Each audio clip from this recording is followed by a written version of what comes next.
भाई साहब सब एक देश में एक राजा रहे, राजा के 7 दिन से पेट खराब रहे। तो दोसर देश से दोसर राज्य से एक वैद्य एले, वैद्य मतलब डॉक्टर एले। तो वो डॉक्टर जो है ना से राजा के गले इलाज के क्या हो रहा है राजा साहब? तो कल के 7 दिन से हमको पेट झड़ता है, सारा वैद्य डॉक्टर थक गया है, नहीं ठीक होता है। तो कल के देखिए आप राजा साहब कुछ खाए हैं ना, सो अपच हो गया है, नहीं पचा है। तो ऐसा कीजिए कि आप 1 लोटा गरम गरम दूध पी लीजिए और 1 लोटा पानी पी लीजिए, और सुबह में जो पैखाना होगा ना तो सब ठीक हो जाएगा। तो की भेलै? तो राजा साहब यह काज कलक, दूध पी लेलक, पानी पी लेलक गरम गरम। आ भोरे जे गेल पैखाना तो एकटा इमली गाछ लग अहाँ के बैठल पैखाना करे ला। पहले शौचालय नहीं छलै, राजो महाराजा के शौचालय नहीं छलै। तो इमली गाछ लग जे चलि गेल तो वो जे पैखाना करे छलै राजा साहब, आकि जहाँ पैखाना करे ला बैठल, आकि राजा साहब के एकदम खुलासा भ के पैखाना भ गेलै। आकि देखलक पाछू तो देखैया एकटा लुक्खी जे छै गिलहरी से भगलै नीचो। राजा साहब के जे छै साइकोलॉजिकल प्रभाव पड़लै जे हमरा पेट में यह लुक्खी छलै जे हमरा एते हगहगी लागल छलै। राजा साहब के दिमाग खुलासा भ गेलै, फ्रेश भ गेलै। तो राजा साहब के तो ई मन में भेलै जे हमरा पेट में लुक्खी छलै तैं एते पैखाना होइ छलै। राजा साहब एहि खुशी में कहलकै मंत्री देवान के जे रे नटुआ लाओ नाच कराओ।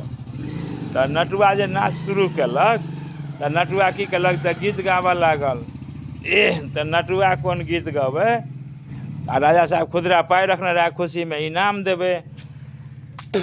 तो राजा साहब अहाँ के नटुआ लग आगू में बैठल कुर्सी लगा के, और बस नटुआ पहिलुके गाना गाबऽ लगलै जे कही देबै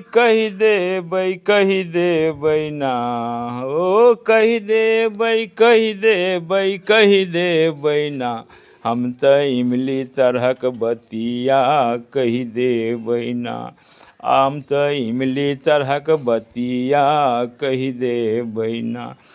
आखिर राजा साहब जे सुनलक तो कहलक रौ ई नटुआ तो हमरे बात नहीं कह दे कि राजा साहब गाँव से लुक्खी भगलै, लुक्खी गिरलै। ओकरा 10 रुपया देलक। तो जमाना में 10 रुपया के बड़ महत्व छलै। 10 रुपया नटुआ के देलक। तो ओ देलकै जे नटुआ के 10 रुपया देबै राजा साहब एहि दुआरे देलकै जे 10 रुपया जे देबै तो ई गाना बदल के दोसर गाना आब गौते, हमर बात बिसरि जेतै। ई केना वही चोद के नटुआ देख लेलकै। और नटुआ खुशी से की केलक तो फिर वह गीत गाबऽ लागल। तो 10 दैत राजा साहब लग 100 रुपया रहा, 10 बेर देलकै। 10 बेर नटुआ और लय स्वर में और एकदम बढ़िया भाष लगा के गाबऽ लगा। यह गाबऽ लगा कही देबै ना, हम तो इमली तरहक बतिया कही देबै ना, हो इमली तरहक बतिया कही देबै ना। अंत में राजा साहब के तामस उठलै। तामस से जब मन जहर भ गेलै तो एकटा लाठी लेलक राजा साहब, आ लाठी लेकर की केलक तो नटुआ के स्टेज पर चढ़ि गेल।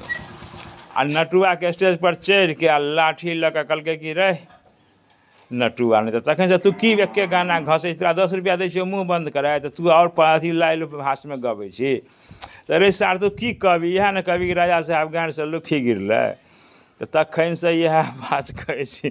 तो अपन अपन साइकोलॉजिकल सोच होइ छै, बुझलियै। तो हमहूँ वीडियो बनाबै छी। तो वीडियो बनाबै के मतलब होइ छै जे कॉमेडी, जे लोग हमरा से किछु अथी करे, हँसे हमरा बात पर। मुख्य उद्देश्य इएह होइ छै। दोसर होइ छै किछु शिक्षाप्रद बात सेहो कहि दै छी। तो इएह सबसे वीडियो बनौनाइ जे कने आइ काल्हि हे दृश्य से लोग देखै छै, सरकार सब से नहीं देखबै बाबू साहब भाई साहब सब।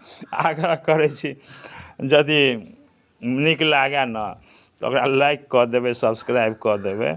कहैके भाव सएह छै।